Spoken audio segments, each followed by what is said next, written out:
Bonjour.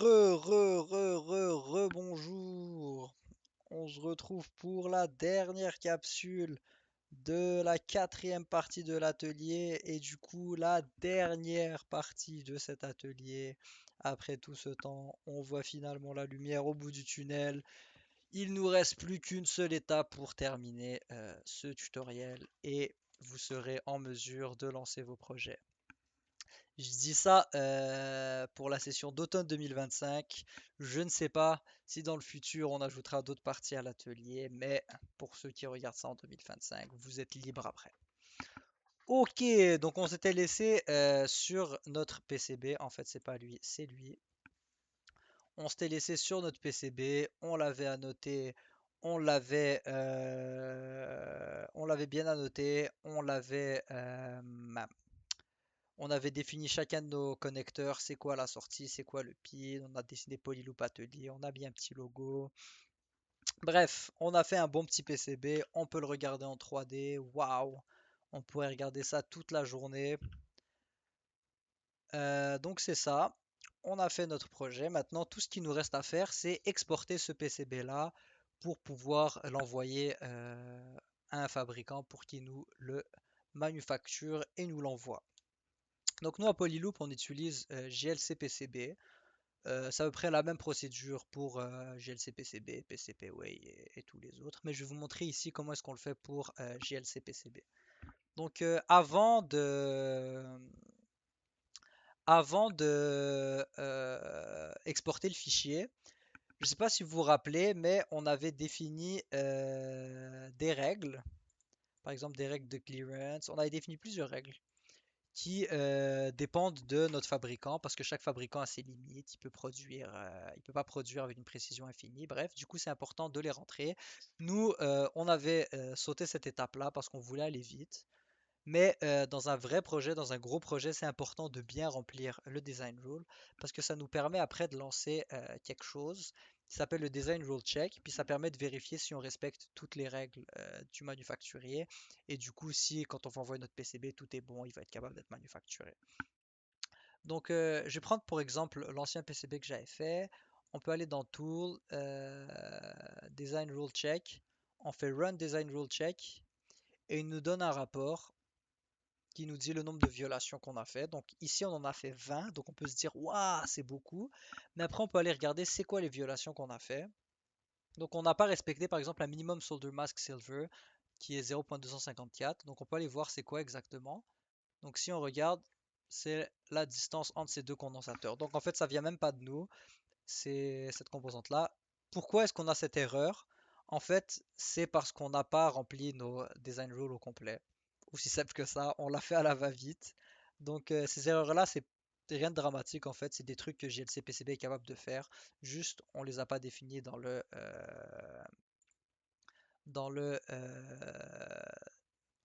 pardon, dans le design, dans les règles de design. C'est pas grave. Pour ce projet-là, même malgré les erreurs, on va quand même exporter notre projet. Donc voilà. Une fois, normalement, à cette étape-là, on passe le design rule test, on n'a aucun problème, donc on sait que notre PCB peut être manufacturé. Pour manufacturer le PCB, 2 secondes, je vérifie juste un truc. Parfait, c'est super. Donc, premier truc qu'on doit faire, ben, en fait, le truc qu'on doit faire, c'est qu'on doit exporter le fichier dans un format qu'on appelle Gerber. Donc, on va dans File, Fabrication Output. Est-ce que j'ai sélectionné le bon projet, tutoriel projet? Ouais, c'est bon. File, Fabrication Output. Nous, on veut Gerber X2 Files. Donc, on clique ici. Ça nous ouvre ce menu et il y a beaucoup d'options. Donc ça, en gros, on doit dire c'est quelle couche qu'on va inclure dans le Gerber file. Donc c'est quelle couche qu'on va envoyer à notre manufacturier. Donc il y a beaucoup de couches en fait qui vont pas être utiles pour le manufacturier. Donc je vais vous montrer comment est-ce qu'on choisit les couches. Donc déjà, premier truc, c'est de sélectionner juste ce qui est used. Ensuite, on va passer à travers les différentes couches. Donc board outline, ça c'est important.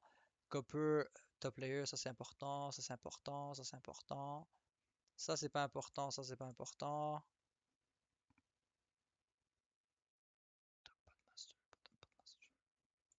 C'est pas important. Drills, ça c'est important. Drill drawing, on s'en fout. Drill guide, on s'en fout.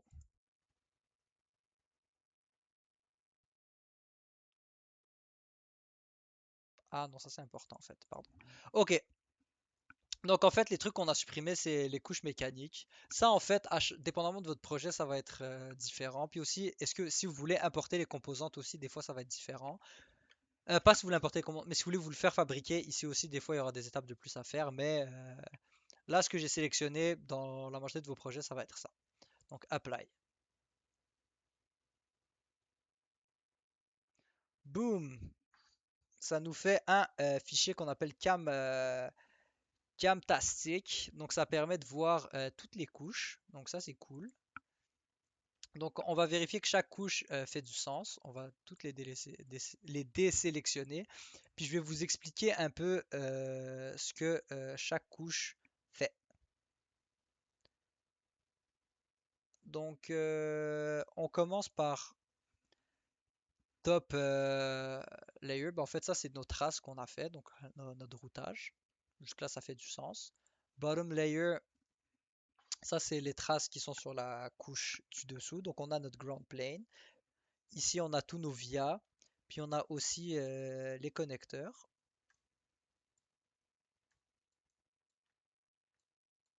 Puis, on a les différents connecteurs qui vont venir se placer dans ces trous-là. Puis, ensuite, on a ici, ça, c'est notre trace de 3.3 volts. Super. Ensuite, pads. On va commencer par top pads. Ça, c'était nos traces.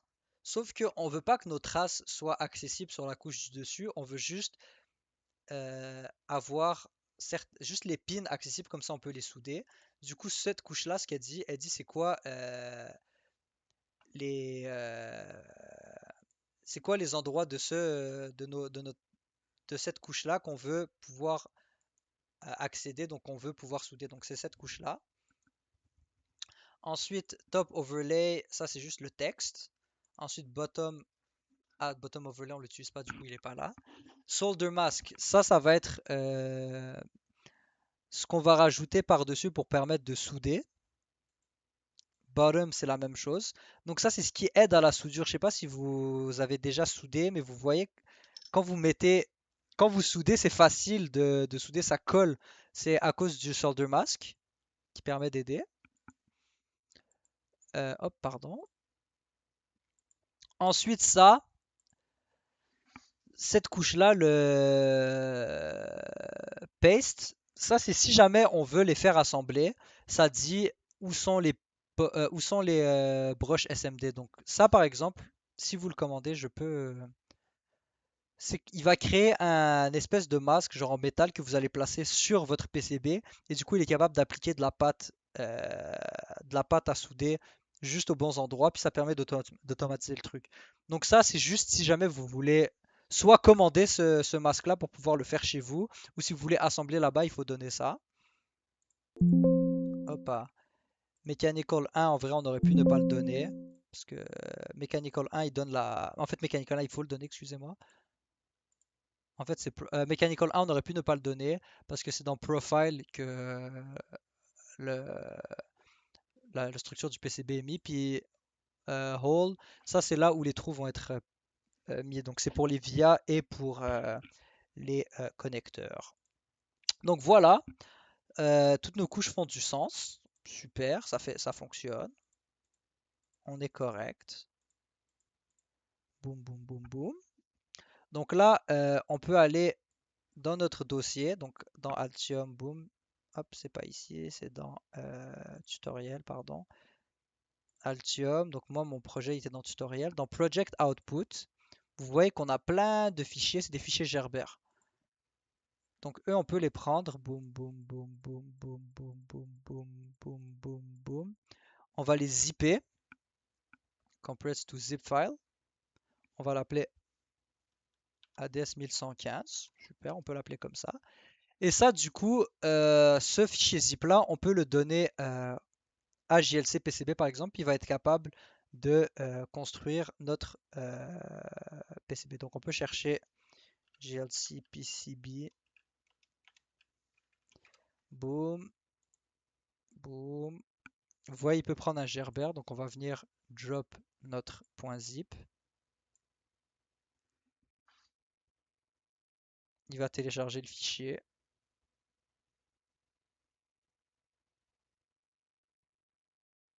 Et boum, vous voyez notre PCB qui a été importé ici. Et on peut choisir la quantité, la quantité ici. On peut en choisir autant qu'on veut. Puis on a plein d'options. On peut choisir la couleur. Par exemple, on peut le mettre en noir. On peut le mettre en blanc. J'avais jamais vu blanc. On peut choisir la finition de surface. Donc ça, en général, c'est un peu mieux. On peut choisir le type de matériau. Bref, il y a plein d'options. Poids du cuivre. Bref, il y a plein d'options. Vous voyez le guide de masque le guide pour souder que je vous avais dit, on peut aussi le commander. Ça s'appelle un pochoir. Je sais pas si on peut trouver ça en ligne. Bah, vous voyez. Et du coup, on peut juste appliquer, on peut mettre ça sur le PCB puis appliquer la pâte thermique. Mais comme nous, c'est un petit board, on s'en fout de ça. Puis après, on peut commander. Puis vous voyez, genre, c'est super pas cher. Genre, c'est vraiment fou à quel point c'est pas cher. C'est vraiment le shipping qui est un peu plus cher. Du coup, on va essayer de commander le plus de PCB en même temps. Comme ça, on sauve sur le shipping. Mais genre, le prix des PCB en soi, c'est vraiment pas cher. Donc, voilà. Ça fait un peu le tour de l'atelier. Normalement, vous avez à peu près toutes les étapes pour... Normalement, à la fin de cet atelier-là, je vais conclure un peu aussi, pas juste... En fait, je vais le faire dans une autre vidéo, ça va être plus simple. Voilà, donc ça fait le tour de ça. Donc je vous ai menti au début de la vidéo. Finalement, il y en aura une dernière, désolé. Mais c'est ça.